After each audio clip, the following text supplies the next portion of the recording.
After months filled with hushed palace rumors, altered portraits, and relentless public speculation, the moment few believed would ever arrive has finally come.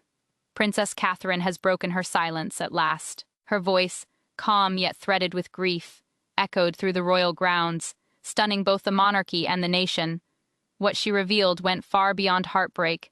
It confirmed the very fears the palace had fought so hard to keep buried. Before we dive deeper into what this truly means for the royal family, be sure to subscribe so you don't miss a single update.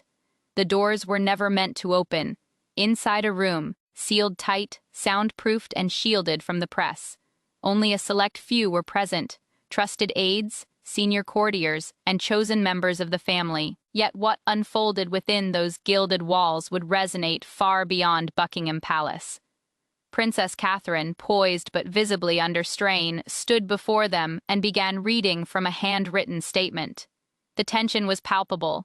Every word, carefully selected, did more than inform, it revealed. She spoke not just as the Princess of Wales, but as a mother. And what she shared about Prince Louis's health left the room shaken. The term condition was used with precision, neither explained nor dismissed. Yet it carried a heavy sorrow that silenced even the most seasoned royal correspondents. Her voice remained steady, though fragile, as she spoke of concealed pain, unseen struggles, and a tragic truth. It was immediately clear this was no polished palace briefing. This was raw, unfiltered honesty. Within moments, palace communication channels erupted. National broadcasts cut into regular programming. International networks rushed to verify what seemed unthinkable. The royal family's long-standing wall of silence and control had been cracked by its most beloved figure. Social media ignited. Hashtags bearing Louis's name surged worldwide as messages of love flooded in by the second. Inside royal circles, however, the atmosphere was one of devastation. Princess Anne, known for her unshakable composure, was reportedly deeply unsettled. Prince William, who had stood firmly beside his wife in public strength for years, vanished from view immediately after the briefing. Palace aides later described an eerie stillness spreading through the halls. "We always knew she would do what was right," one insider quietly told a journalist hours later, "but none of us understood what it would cost." Yet the most striking part of Catherine's message wasn't the revelation itself, it was her resolve. Her final sentence rang out like a bell tolling over tradition. It's time the truth was known. Simple, defiant, and unmistakable. It marked a seismic break from royal protocol. She hadn't asked permission. She hadn't cleared it with the palace press office. She chose to speak on her own terms. In doing so, she placed herself at the heart of a global storm and at odds with the very institution she once pledged to uphold. To understand why her words shook the monarchy to its core, we must rewind to the earliest quiet signs that Prince Louis's world had begun to change long before anyone dared acknowledge it. The warning wasn't a cry. It was the silence. As official portraits, public appearances, and royal engagements continued, one question grew louder with each passing month. Where was Prince Louis? His absence from key moments stirred whispers in the press, but what began as tabloid curiosity soon darkened into something far more troubling. At first, the clues were easy to miss. A skipped appearance here, a carefully cropped photo there. During a royal Easter event, keen observers noticed something odd. Louis's name appeared on the official itinerary, yet he was nowhere in sight. Speculation was dismissed as online rumor, but sharp-eyed royal watchers started keeping track. From Christmas carol services to balcony appearances, a pattern emerged. Louis was missing, and the silence surrounding him was growing impossible to ignore. Then came the photograph. What should have been a warm, unified portrait of the Wales family celebrating Prince George's birthday instead became a lightning rod for controversy. The image was polished, comforting everything the monarchy wished to project except for one glaring omission. Prince Louis was not there. He hadn't been overlooked. He had been removed. Rumors erupted across social media under the banner Portraitgate. Digital forensic experts weighed in, scrutinizing shadows, spacing, and posture, convinced the image had been altered. And if it had been, why? Within hours, the palace released a carefully worded statement meant to extinguish the growing fire.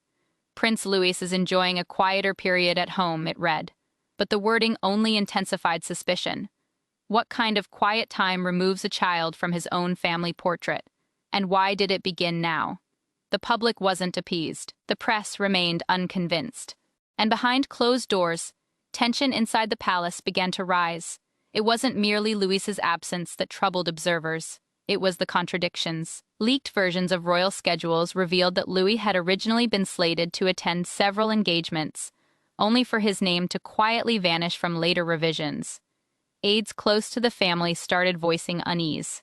Some noted Catherine had become increasingly distant. Others whispered about multiple solo trips she had made to a private medical facility, all conducted under strict secrecy. The timing was impossible to ignore.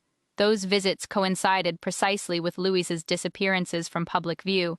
By now, even the tabloids had dropped the tone of idle gossip. Respected outlets began digging deeper. Journalists with long-standing palace access found themselves blocked. Briefings grew shorter. Communication tightened overnight. And despite every effort to contain the unease, it was becoming clear that something was unraveling behind those gilded gates. For many, the breaking point came when Catherine herself was photographed exiting the rear entrance of a high-security pediatric center. Alone, her head lowered, her vehicle flanked by unmarked security cars. The palace offered no comment. None was needed. The image said more than any denial ever could. As the silence deepened and questions mounted, it wasn't the press or the public that uncovered the truth, but a mistake, an accident, a leak that was never meant to happen. One misfiled document, one breach in the palace's meticulously guarded communication chain, and suddenly the illusion shattered. Inside the document was a single name, a devastating diagnosis, and a clear connection to the youngest prince. The leak sent staff scrambling and forced damage control into overdrive. It hadn't been intercepted by tabloids. It hadn't come from a whistleblower seeking attention. Palace insiders would later admit it was a clerical error, an internal health communication marked strictly confidential that landed in an inbox it was never meant to reach. The recipient, whose identity remains protected, forwarded externally, assuming it was an innocuous administrative memo. By the time its true nature was realized, it had already reached someone unwilling to remain silent. The document referenced ongoing pediatric observation and response protocols directly tied to Prince Louis. Its language was clinical and unmistakable. Terms like progressive markers, longitudinal monitoring, and neurodevelopmental divergence filled the page. The final section mentioned continued non-disclosure and a controlled narrative strategy, phrases rarely associated with a child's health. This wasn't just a medical update. It was a plan, and it was never meant for public eyes. When whispers of the document began circulating through London's private press circles, panic erupted inside the palace. Phones rang through the night. Legal threats were drafted before a single headline appeared, but the damage was already done. The journalists who had seen the file didn't need to publish it. A hint was enough. The public filled in the rest. Speculation surged. Concern turned into fear. The palace responded swiftly. All health-related communications were sealed. Staff were warned, reprimanded, and reassigned. New digital security measures were rushed into place, and access to internal files was restricted, even for longtime aides. Then came the meeting. An emergency crisis summit, ordered directly by King Charles. Every senior royal household member was expected to attend, but one seat remained conspicuously empty. Catherine's absence wasn't questioned. It was unsettling. Was it quiet defiance, a refusal to comply, or something more deliberate, already unfolding behind closed doors? Some insiders claimed Catherine had grown weary of the secrecy. Others believed she'd known about the document for weeks and had chosen not to stop its spread. The truth, as so often within royal walls, remained buried in shadow. What the leak ultimately revealed to the world was unmistakable. Prince Louis was not simply unwell. He had become the center of a coordinated silence. His appearances carefully managed, his absence strategically explained, and his story controlled from the very top. The question was no longer just about his condition. It was about who, if anyone within the palace, still had the courage to tell the truth. And while the leak may have been accidental, what followed was anything but. What came next was intentional, and it erupted from deep within the palace itself. Witnesses recall raised voices. Some say Princess Anne left the room in tears. What is certain is that behind closed doors, the monarchy's most loyal figure unleashed an emotional confrontation against her own brother, the king, accusing him of betraying transparency. At the heart of her anger was Prince Louis, and the truth being withheld from the public. The confrontation was neither planned nor softened by royal formality. It was raw, sudden, and explosive. Palace aides say it occurred just hours after the leaked medical file sent shockwaves through royal corridors. Princess Anne, long regarded as the crown's fiercest defender, stormed into a senior strategy meeting uninvited. This time, she wasn't there to protect the institution. She was there to demand justice for her nephew. Facing King Charles directly, Anne held nothing back. She accused him of enforcing a calculated silence. "You've silenced Catherine," she reportedly shouted, "and in doing so, you've failed Louis. You've failed all of us."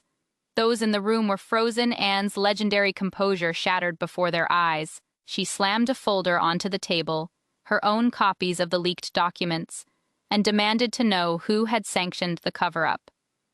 Charles, caught off guard and visibly cornered, attempted to reassert control. His response, by all accounts, was cold. "Not everything needs to be known, Anne. Not by them, not by the world." His words, meant to diffuse the moment, only fueled it further. According to one senior aide, Anne's voice shook as she fired back. "And when your people stop trusting you, what then? What remains of your throne if it's built on silence?"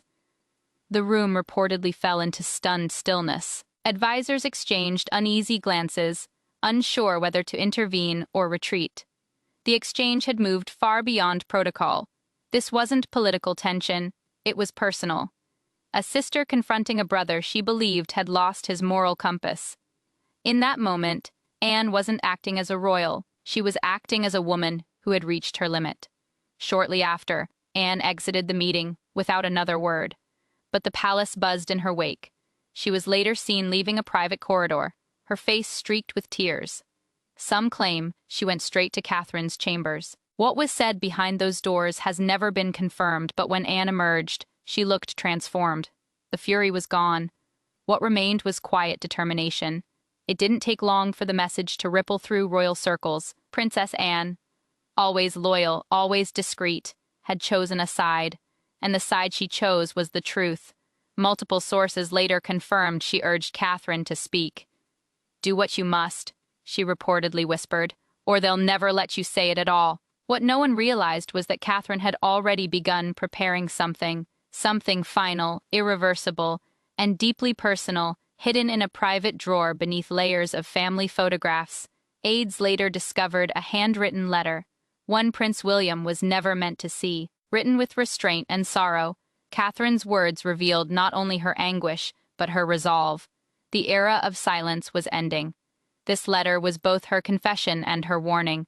There were no official markings, no royal seal, just Catherine's unmistakable handwriting on neatly folded, cream-colored paper, as if waiting to be found.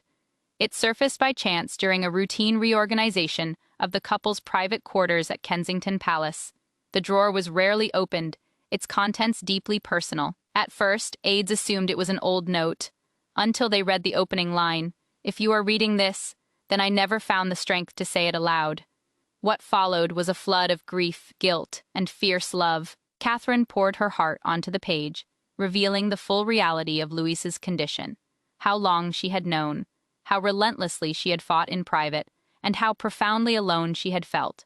She wrote of sleepless nights beside his bed, of second and third opinions, of specialists flown in under assumed names. She wrote of watching her son fade in agonizing slow motion, all while being expected to smile for the cameras.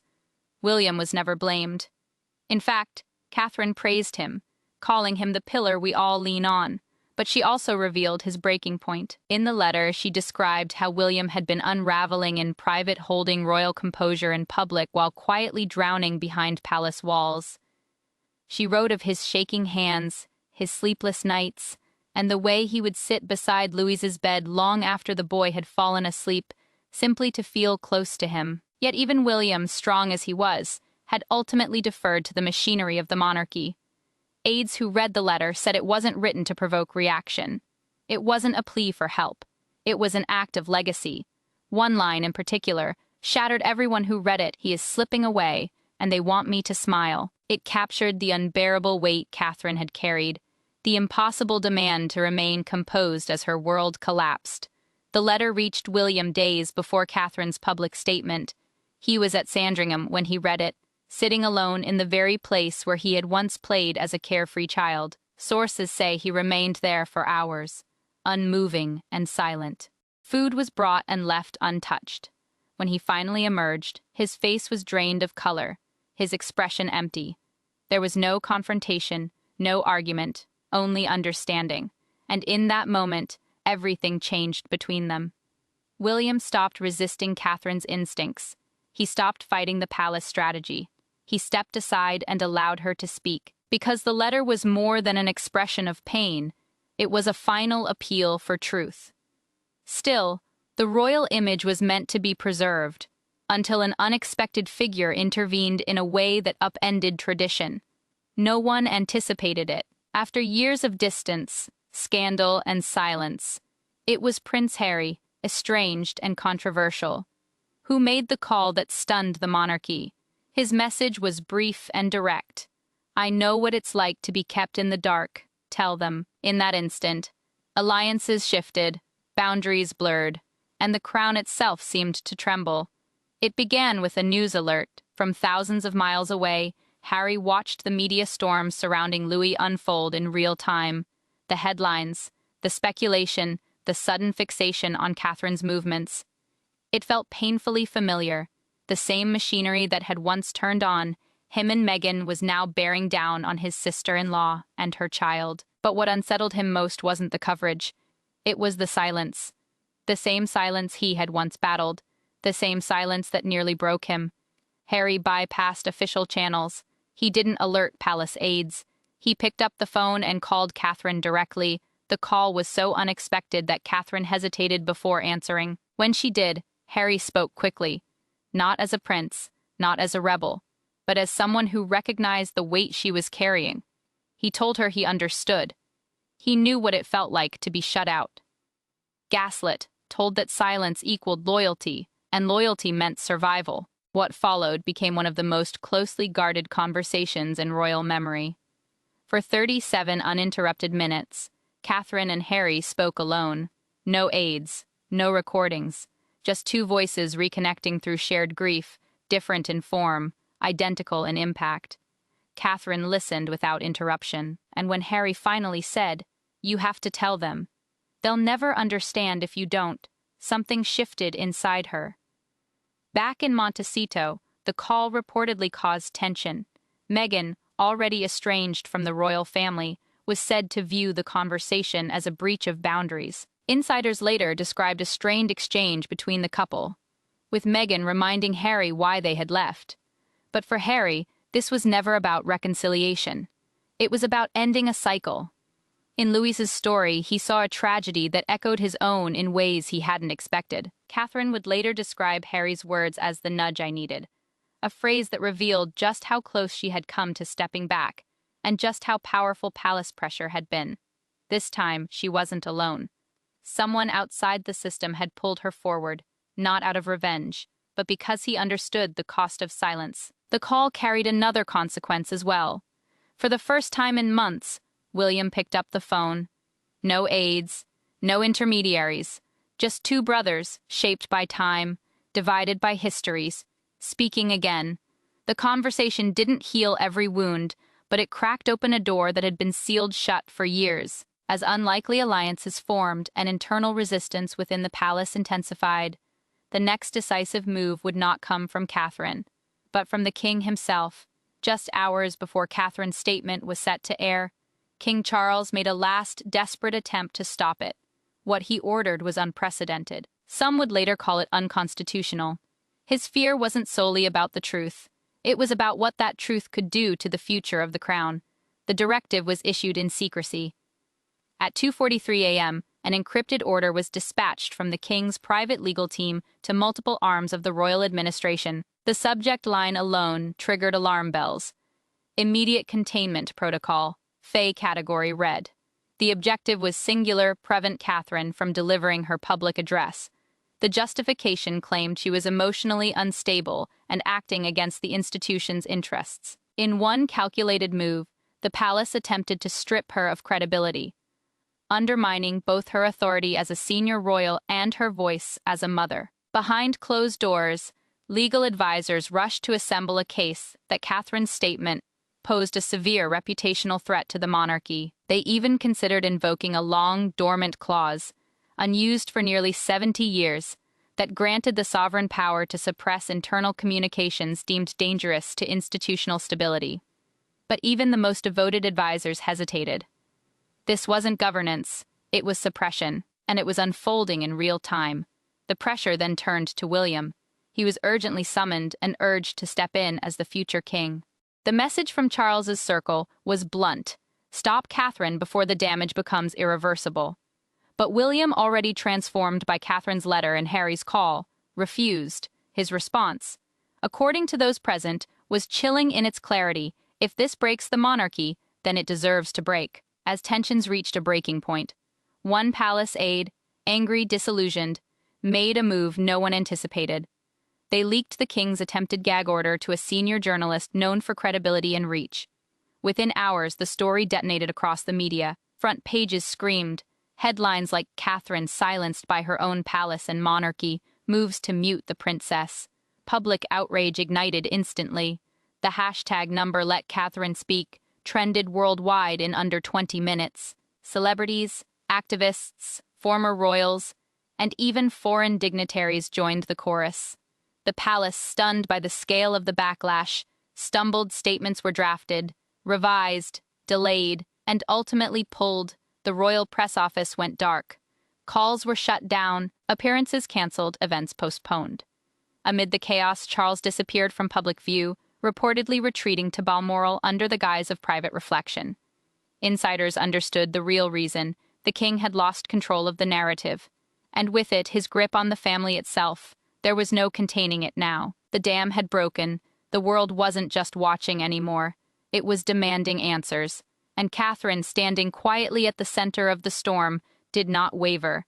The institution that once told her silence was duty had revealed its fear of her voice, and with a mother's clarity, she knew silence was no longer an option. With the monarchy in turmoil and the public calling for truth, Catherine stood at the edge of history, ready to speak not only for her son, but for every mother the institution had ever failed. The screen fades in. No guards, no ceremony, just a mother, a princess, and the sound of a nation holding its breath. Her voice trembles, yet remains steady as Catherine delivers the most painful truth of her royal life. With each word, the carefully built walls of secrecy begin to collapse. There is no palace backdrop, no formal attire, no royal insignia to shield her from the rawness of the moment. This is not the Princess of Wales delivering a rehearsed address. This is Catherine, stripped of titles and protocol, speaking as a mother whose child was hidden, protected, and silenced for far too long. She begins calmly, simply, but the weight in her voice makes every word land like thunder. She confirms what millions had feared and suspected. Prince Louis has been diagnosed with a rare neurological disorder, one that has quietly reshaped every corner of their lives. Catherine doesn't speak in clinical language, she speaks in human terms. The sleepless nights, the missed milestones, the silent prayers. She speaks of fear, denial, and the slow, agonizing realization that their family's future would never look the way they once imagined. But the most devastating revelations were not about the diagnosis itself. They were about the silence that followed it. Catherine admitted she had been instructed to remain quiet, that for the sake of image, tradition, and the perceived stability of the crown, Louis's truth was to stay behind closed doors. She spoke of internal meetings where her pleas were dismissed, where every tear was met with hollow reminders of duty. With each passing month, the distance between her heart and the institution grew wider, and within that widening gap, she lost not only her voice, but a part of herself. She named no individuals. She pointed no fingers. Yet her message was impossible to miss. The system that claimed to protect had instead isolated and suppressed. And now, a reckoning was unavoidable. Catherine called on the institution to choose compassion over protocol, especially when it came to royal children. She spoke not only for Louis, but for every child born into a life they never chose. Children who, like her son, carried the weight of expectation long before they could even speak. Then came the sentence that stilled the world. He is still our joy, and I will never let him face this alone.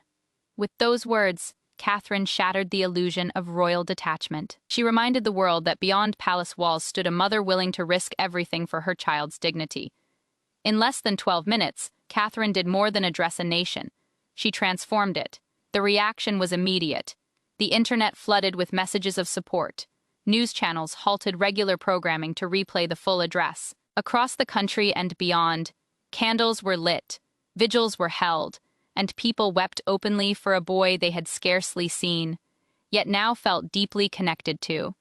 This wasn't just a broadcast, it was a breaking point, a rupture in the monarchy's tightly controlled narrative, and the aftershocks were only beginning. While the nation mourned, one room inside the palace remained eerily quiet. What followed next would shape the monarchy's future. In the wake of Catherine's speech, royal advisors gathered in hushed clusters, faces drawn, futures uncertain. King Charles stood before the most consequential decision of his reign. What he chose to do would determine not only the crown's path forward, but whether it could endure at all. The palace had survived scandals before, but never one like this. This crisis had been born from within, carried not by critics or outsiders, but by the very woman once praised as the crown's quiet strength. Catherine's revelation ignited a national reckoning, almost overnight. Public faith in the monarchy collapsed. Loyalty, once assumed, gave way to sharp questions. Why had this truth been concealed? Why had an institution demanded silence from a mother standing beside her suffering child? Inside palace walls, the mood turned to fracture and fear. Senior courtiers reportedly urged King Charles to issue a statement. Some pressed for defiance, others for humility. But a shaken monarch withdrew from immediate public view. Sources close to the palace say Charles even considered a temporary step back from royal duties, citing the need to reflect on the future. It was an extraordinary consideration so early in his reign, and a clear sign of how deeply the crown had been shaken. Meanwhile, William and Catherine made a decision of their own. They declined all scheduled appearances, no tours, no ceremonies, no formal engagements. This was not an act of protest, but a pause, a refusal to continue the performance while the world absorbed what had been revealed. The absence of the future king and queen was felt across the United Kingdom and far beyond. Yet instead of backlash, their choice was met with understanding and support. Behind the scenes, conversations began to shift. The palace quietly started re-examining the expectations placed on royal children. No more forced appearances, no more scripted moments. Momentum grew around proposals that would reshape decades of tradition, including measures that would remove children from royal duties entirely until they reached adulthood. Beyond the palace walls, Parliament was drawn into the storm. Heated debates erupted over royal funding, especially as many now viewed the monarchy as a publicly financed institution that had turned inward and opaque. Demands for greater transparency in royal operations grew louder by the day. An institution once shielded from scrutiny now found itself firmly under the microscope. Yet amid the uncertainty, one reality stood out unmistakably. Catherine's popularity had surged. What was once admiration had transformed into something far deeper, reverence. Headlines and citizens alike began calling her the people's queen. Not because of her title, but because of her courage. Her decision to break the silence resonated across classes, borders, and continents. Even long-standing critics of the monarchy acknowledged the bravery of her stand. Speculation soon intensified around the possibility of an early succession. Would King Charles step aside? Could William ascend sooner than expected? With Catherine beside him, not merely as consort, but as a symbol of reform. The palace offered no answers, but the whispers only grew louder. The monarchy was no longer moving on its own schedule. Public sentiment had shifted, and it was no longer waiting for permission. As the crown now balances on a knife's edge, one truth endures. What began as a quiet, hidden tragedy has become a resounding reckoning, and the echoes of Catherine's voice will shape the monarchy for generations to come. Thanks for reading.